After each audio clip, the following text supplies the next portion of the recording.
Hello everyone, it's Natalie and welcome back to my channel. Today I'm bringing you something a little different, at least for me, and that is my summer TBR. I decided to start these seasonal TBRs starting with summer so I could have a place to prioritize books that I really did want to get to during these 3-month periods. Now, this list has gone through several different drafts and revisions.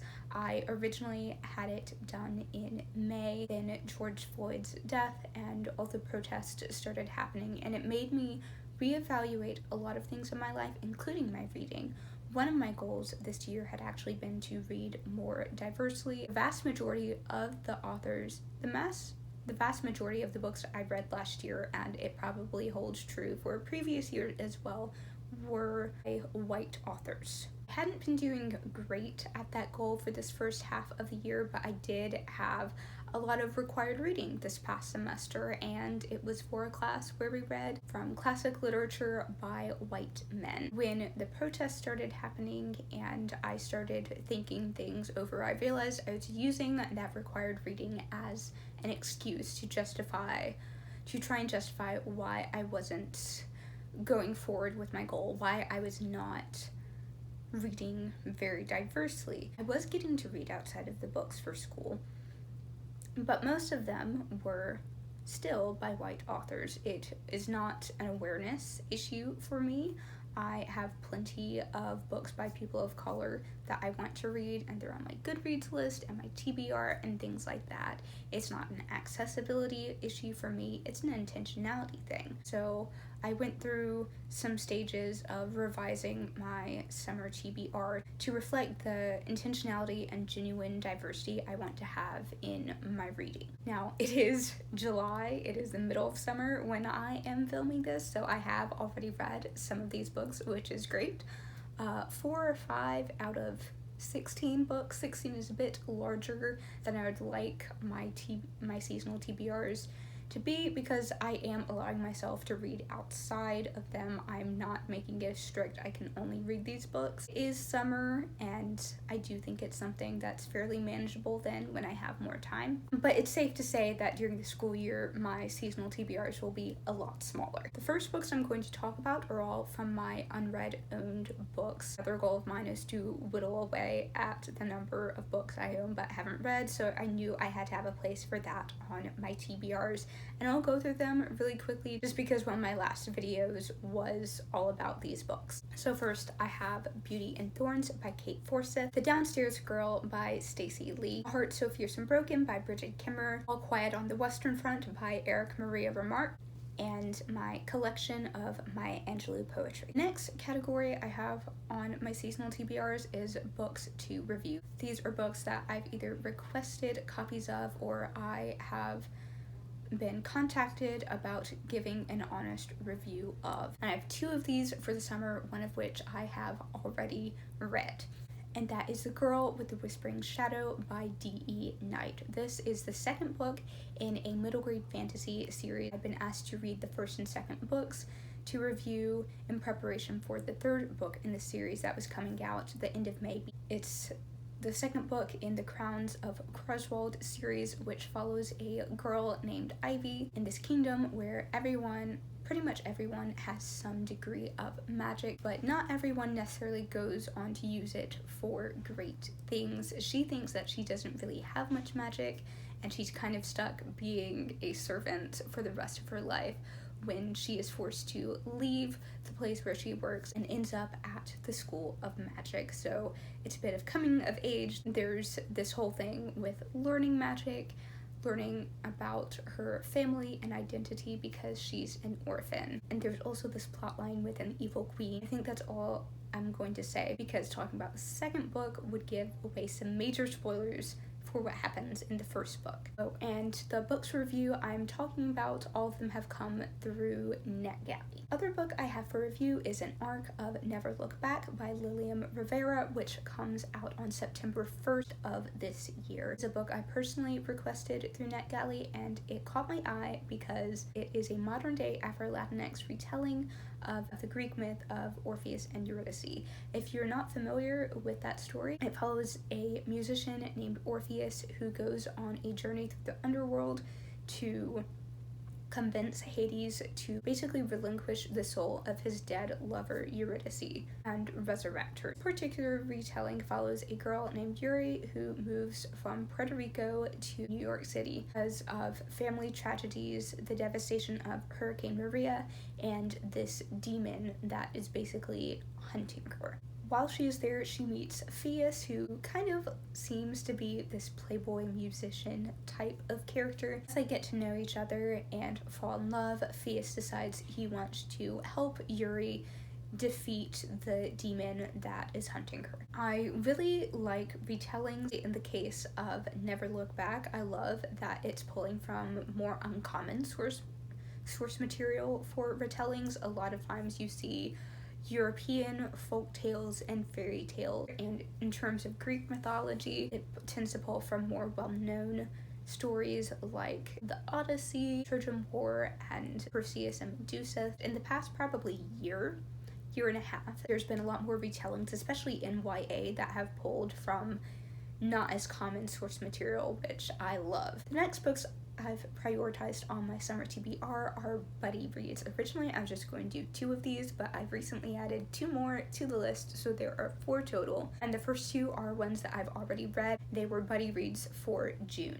and all the books that I have read will probably be in a wrap-up at some point. Not gonna guarantee that, given my track record with filming this year. First buddy read I did for this summer was for Jane Eyre by Charlotte Bronte, and I did this as a part of a group buddy read-along sort of thing hosted by Sam from @ReadWithSam on Instagram. She's one of my favorite bookstagrammers. I have read Jane Eyre before, way back in middle school. It was one of the first classics I read, but I didn't really like it, and I was interested in seeing what I thought now, since a lot of time has passed and my reading taste and insights have kind of changed since then. And if you don't know about the book, it's a Gothic coming of age / romance following a young orphan girl growing up and becoming a governess. My next summer buddy read is The Maiden Ship by Micheline Ryckman. You can find her on Instagram. Her account is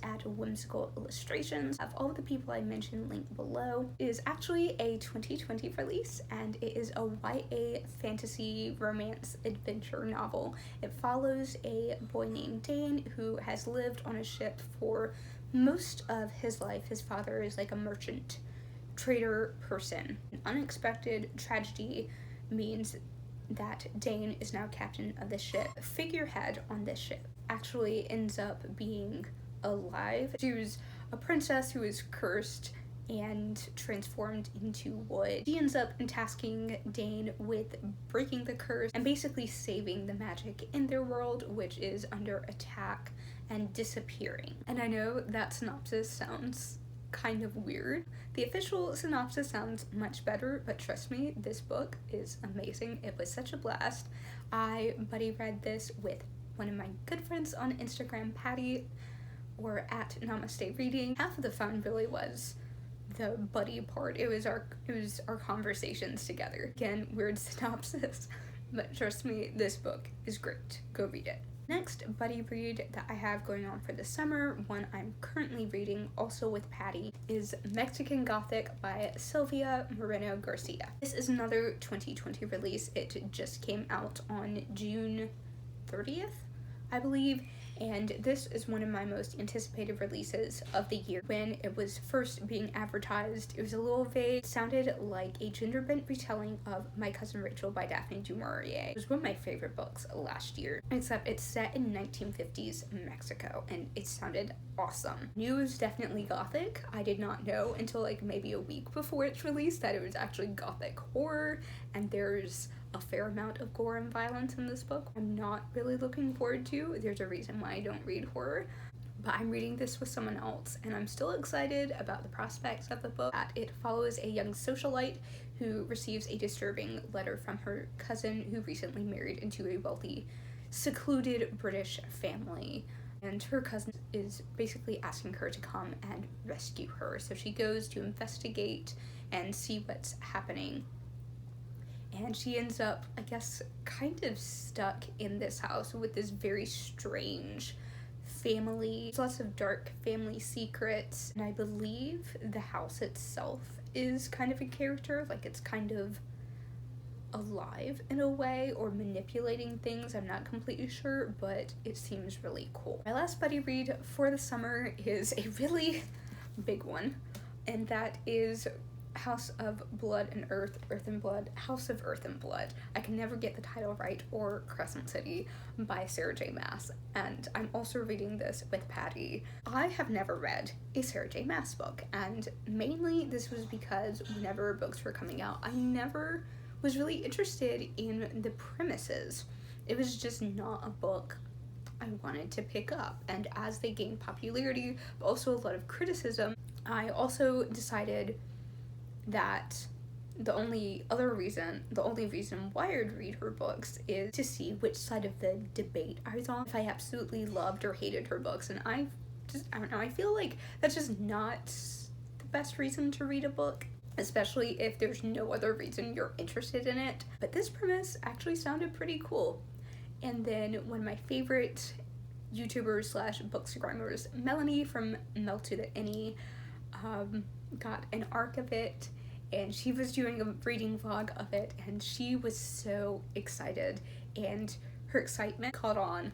I got excited about the book. I got a sample, an ebook sample, after it released on Kindle. It gave me 5.5 chapters, and then it cut off halfway through the 6th chapter. It's like, I'm sorry, something really big has happened, and you just introduced the super hot demon hunting assassin angel guy, and you cut me off. I had to wait until this book not only came into my library because it was on order, but there was a very long waiting list for holds. So I finally got it, and we were hopefully reading this book later in July, and definitely going into August considering the length. It sounds really good, and I've been in a big fantasy mood recently, so I'm really excited about this book, and I'm interested to see what I think about Sarah J. Maas's writing. Even if I do like it, I feel like I still won't read her other 2 series just because I'm still not interested in the premises, but I do hope I enjoy this one. The last few books I'm talking about on my TBR don't really fit into the other categories I've created. Yes, they're just miscellaneous, but the first one is one that I've already read, and it is In the Time of Butterflies by Julia Alvarez. This is a book set in the 1950s and 60s in the Dominican Republic during the Trujillo regime. It follows the Mirabal family, specifically the perspectives of the sisters as they're growing up during the regime, and they get involved in the revolution to bring down the regime. I wanted to read more from Julia Alvarez because I remember reading her short stories in middle school and liking them, and I recently included one of them in a teaching project I had to do, and that kind of rekindled my interest in her books. I also wanted to read it because I've realized I really don't know that much about modern history, especially modern history outside of the US.